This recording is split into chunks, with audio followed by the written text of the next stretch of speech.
Welcome everyone to our NCAA Social Series. I'm Andy Katz. Pleased to be joined by the 2022 NCAA MOAA Award for Diversity and Inclusion, Northern Illinois. It's their second time winning the award. And joining me here in person, Sean Frazier, the Vice President and Director of Athletics and Recreation from Northern Illinois, and Courtney Vinson, the Senior Associate Athletics Director at Northern Illinois. So Sean, I'll start with you, and Courtney, please jump in. First off, just in general, what does it mean to win this award? Well, first off, Andy, thanks a lot for having us. Just a fantastic, outstanding opportunity. It is outstanding, to be perfectly honest with you, to see the work and the men and women of NIU, specifically in the athletic department, who have strived to make major headway in diversity, equity, and inclusion. For more importantly, how that translates to belonging. Okay, all these catchphrases that we talk about, the bottom line is outcomes, folks feeling and seeing themselves in the overall operations of the athletic department, and this validation that this is something that happened again. Okay, we have a chip on our shoulder at NIU. We feel really comfortable about our efforts, but to be able to get recognized on. Why do you have a chip on your shoulder? Just a little chip on the shoulder. But shoulder. tell me why. Because of the fact that a lot of folks look at us as like the little engine that could, right? And this is where excellence. You're talking about inclusive excellence, which transcends the size of institution or how many students go to your institution. So that little chip there makes us feel really comfortable to be among anyone that's going to be talking about DEI and belonging. But I think for us, really specifically, this is a replicable model that has that's really grown since the last time that we won the award, and I'm really excited to be able to give that back to the other institutions in the country. For me, this is really exciting because when we went through it the second time, we included our student athletes. And having them be able to voice their opinions and be able to collaborate with each other and figure out what their voice means and be able to articulate it in such an amazing way, it's been a really special process, a special part of this process. So the world has changed quite a bit since the last time NIU won, which was in 2015. Correct, 14, 15, right. Yep. So, 6-7 years. I know you weren't there then, but how would you judge what this institution has done most recently amid a changing environment, not just in Northern Illinois and the Chicagoland area, but also certainly in this country? The word that comes to mind is collaboration. So understanding everything that we've been through, summer 2020, understanding social justice as a whole, we've been able to partner with our academic diversity, equity, and inclusion department, and they've been able to help us create some programs from an athletic standpoint to make sure that they were sustainable within our with our student athletes, with our coaches. We were able to work with our counseling centers through this process just to make sure our student athletes were okay.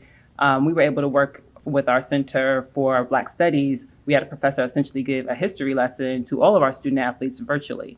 The biggest thing through this process is the fact that we did it all virtual, trying to make sure that we were keeping our student athletes safe, but also providing them the comfort and education that they needed, and the same for our coaches and staff. All right, so let's peel it back. Sounds great, but we need to really explain, what does it mean, the programs and the interaction from the student athletes. So help all of us understand what specifically was done. Sean? Yeah, you know what, just to piggyback where Courtney comes in, I think that's really great to be able to see that we've had a number of different people prior to her arrival, my time from 13 to present. But you know what? It's about actionable, demonstrated leadership. And you got to start with our Board of Trustees, our president, Lisa Freeman. They made this a priority. I've been doing this a while, a little gray hair, a little no hair, right? Over my 25-year career, just in this space of DEI, I've seen some great leadership, and I've seen some leadership that has to find themselves.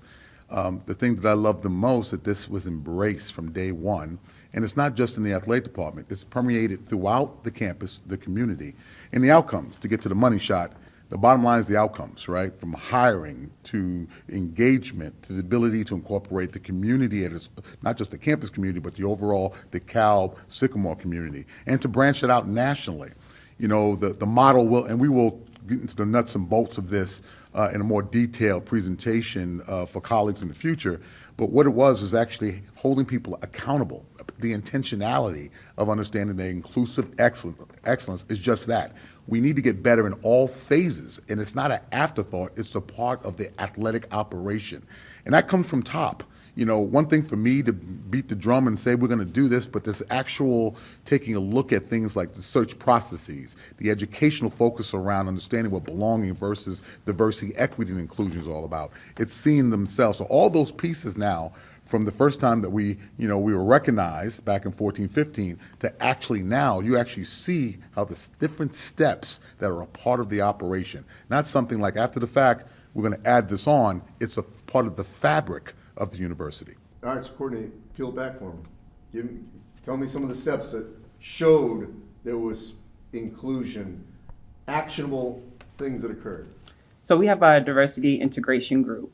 That group is a model of people from campus, our cultural centers. We have coaches on there. We have student athletes on there. We have some of our actual athletic staff on that group. And because that group is so diverse, we're able to attack our diversity, equity, and inclusion operations in a different way because we have all these different pieces on campus that are represented to help us push these visions forward. So, such as? So the issue is we're the only school in the country, and I can say that has a woman CEO, president, yours truly as an African-American male and the director of athletics chair, head football coach that we have is an African-American, head basketball coach, African-American. Now, that just didn't happen because one day we felt that, we have to do this. It was done in a way that we wanted to pursue inclusive excellence by recruitment and making sure that we make this a part of the culture. So it was, woke up, there it is, the search process. We wanted to make sure that people were inclusive in that way, and that recruitment process yielded something that, quite frankly, is historic. And you don't see that in any other place in the country. You were a former student athlete. You mentioned the student athlete involvement. What did you hear from them? The biggest thing that I learned from our student athletes is we all come from different places, so different socioeconomic backgrounds. So when I first did our initial focus group with a group of different student athletes, different sports, a lot of them just didn't understand how did we get to the point where we had so much unrest in our country. So once I understood that some got it, some didn't, it was really about coming in from an educational perspective and providing that foundation. But then from our student athletes that did get it, giving them the opportunity to voice how they felt. A lot of our student athletes in their hometowns, because we were virtual at that point, they were protesting in their hometowns. They were very much a part of the social justice action part of that that we've seen so much in this country. So our student athletes, what I learned is that they're going to get their voices are going to be heard. It was for us from a leadership perspective to give them the opportunity to do it in a constructive way. What kind of resistance did you find? None. Zero. No. Yeah, so I can piggyback off of that. There's a misnomer that our minority students are the ones that is most aggressive in this space. That's not the case. My majority students want to make sure that their voices were heard, and they took the active stance. And quite frankly, holding us accountable, us being the president, us being the provost, the director of athletics, the folks, the coaches in our staff. So, when you have that enlightenment, that self-awareness, that these are issues that are more based in human rights than necessarily gender or race, there's action. Action will happen. And this is a part of our diversity integration group, which we have all these great thinkers in this think tank of folks that are talking about progressive way to integrate diversity and inclusion within what we do. But we have the student voice, which, as you know, is quite powerful these days. So you work and live in a very diverse community, state. You say it's transferable to other parts of the country. How would you talk to another school where maybe they're not in a very diverse place in terms of their searching for more diversity and inclusion when maybe that isn't the full population? I can start off here. You know, it's interesting. Back in the old peer review days, I was that peer reviewer, young administrator, and would go on to different campuses and have conversations with presidents, have conversations with the frontline staff that, quite frankly, are doing the work. Okay. Part of that process is you want to start from a baseline. We'll use the customary climate surveys. We will go out and make sure we talk to folks within the department, outside of the department, in the community.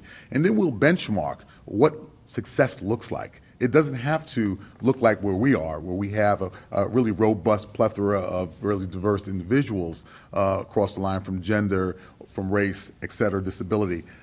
But you need to start someplace. Part of this is the conversation, creating a shared agenda, looking at yourself, reflecting on the things that will make you better.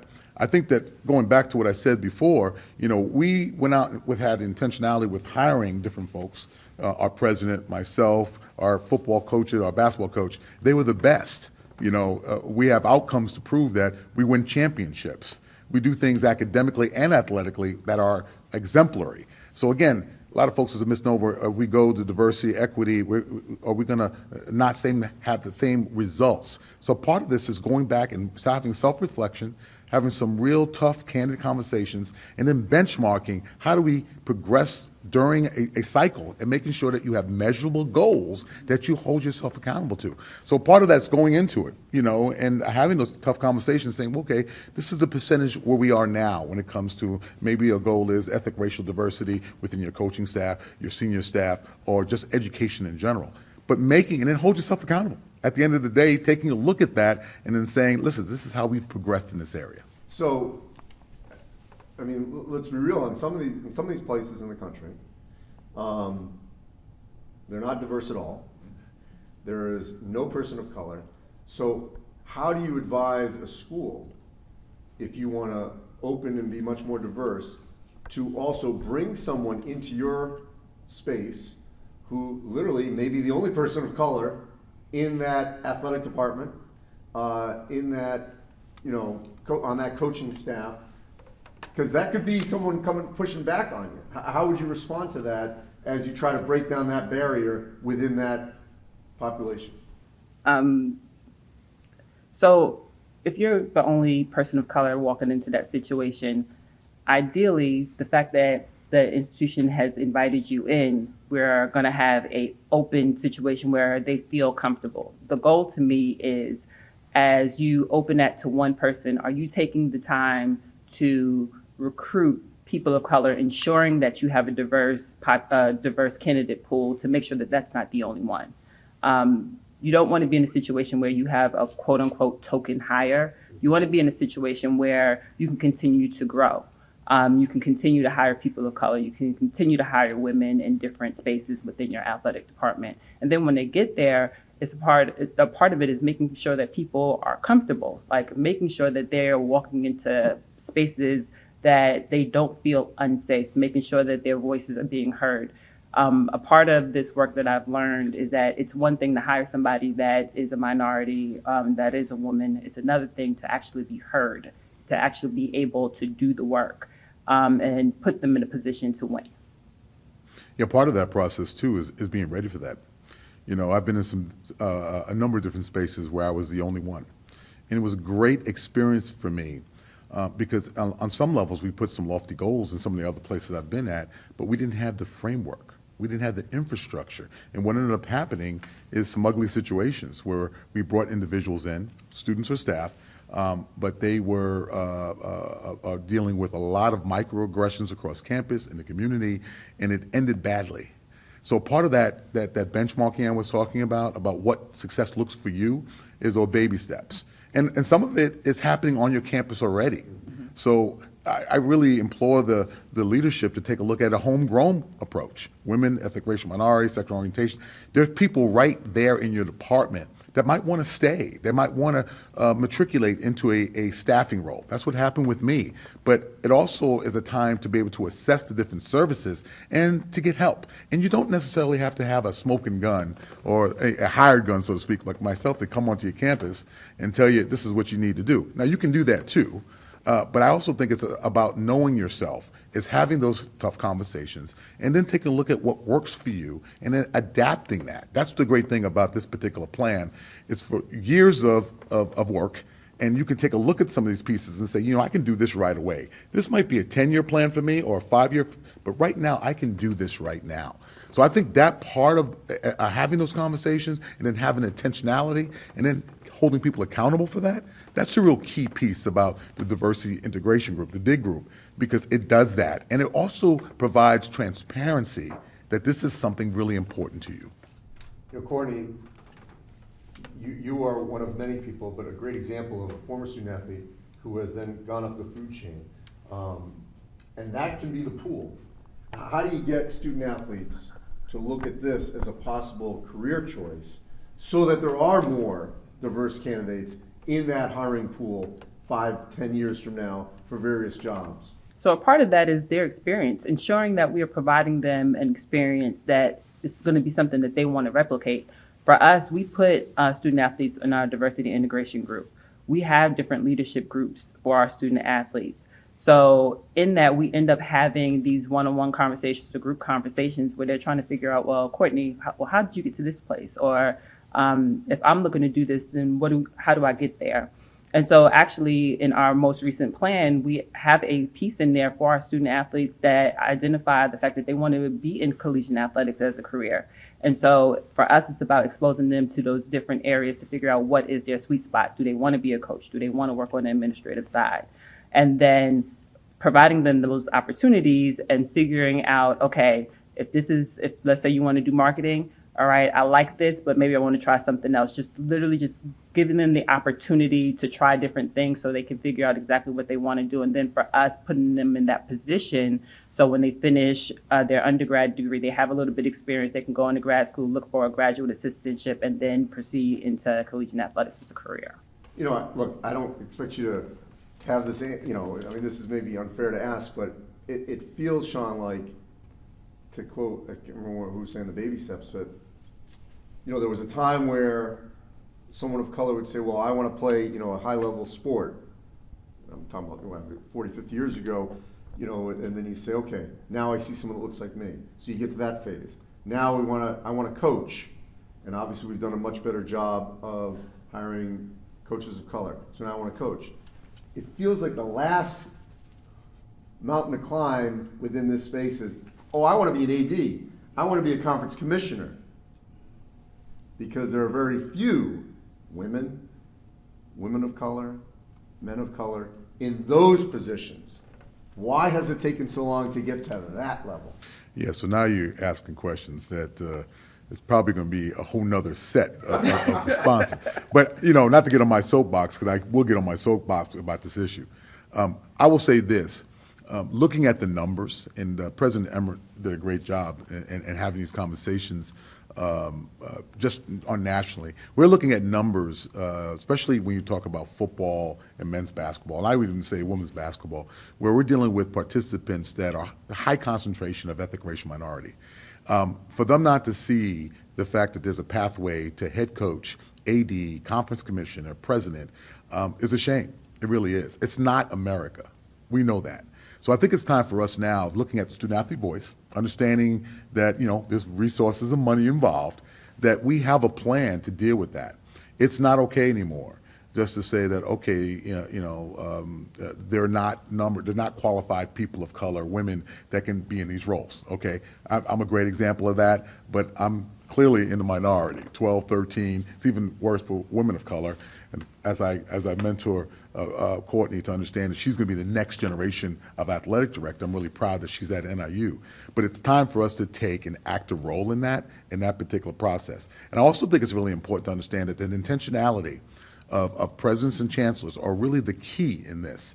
There's a lot of folks that need to be self-aware that this really is an issue. You'd be surprised how many people that don't realize that this is really an issue.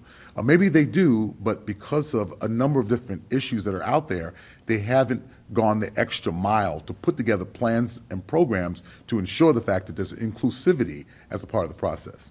And look, I don't, obviously I want people to be successful and get jobs, but too often we see this recycled names, You know, too often it's an older white male gets another AD job, another AD job. And that's why it's great, like for example, to see, you know, Nina King get this opportunity at Duke. You're in this position. You're, as he said, you're that next line to move up. What do you see in terms of the opportunity maybe a couple years ago versus what is now trending, hopefully, in a better direction? I think it's definitely better. Now I've seen a graphic recently where it's clear that there are more women and minorities being hired in athletic director positions. And even this past year, we've had a good number that have been hired. So that makes me hopeful. I don't know that I felt that way 5 years ago, or to be honest, 2 years ago. So what I can take away from that is me putting in the work, me doing different athletic director preparedness programs, gives me the opportunity to, when I'm ready to put my foot in that pool and really explore the opportunity in being an athletic director. And to your point, and you know, you got to make the right choice of not just which one you should go for, but which one is the right fit for you, so that they have the supporting the support for if you get that opportunity. Absolutely. As any job, every job, when you are looking for an opportunity, it's a two-way street. Just because somebody has a job opening doesn't mean that that job is for you or you will be successful. Your values, your core set may not fit in that institution. So as I evaluate jobs, as my peers evaluate jobs, a part of our job is to make sure that where we're going, we know that there's going to be a support system that will allow us to be successful in that position. Sean, I'm going to give you the last word for whomever, whatever institution could potentially win this in 23 or 24. What do they have to do? They have to have candid conversations with themselves and the people that they serve, students and staff, about embracing inclusive excellence. And that basically means it has to be from a top-down approach, and it can't be an add-on. If they want to succeed in this particular space, and again, as a black man, 23 years old, I had no experience in DEI or knew anything about belonging. But I did know that I had to serve as a role model. I would say my counterparts, making that intentionality, that step forward to say that this is important to educate tomorrow's leaders. This is extremely important that they have an active role and some type of plan that can be measured and reviewed and be transparent that this is important for everyone. Sean, Courtney, appreciate it. Congratulations again to Northern Illinois. The 2022 NCAA MOAA Award for Diversity and Inclusion. And that'll wrap up this edition of our NCAA Social Series. As always, you can go to ncaa.org/social series, where all of them are archived. Thanks for watching, everyone.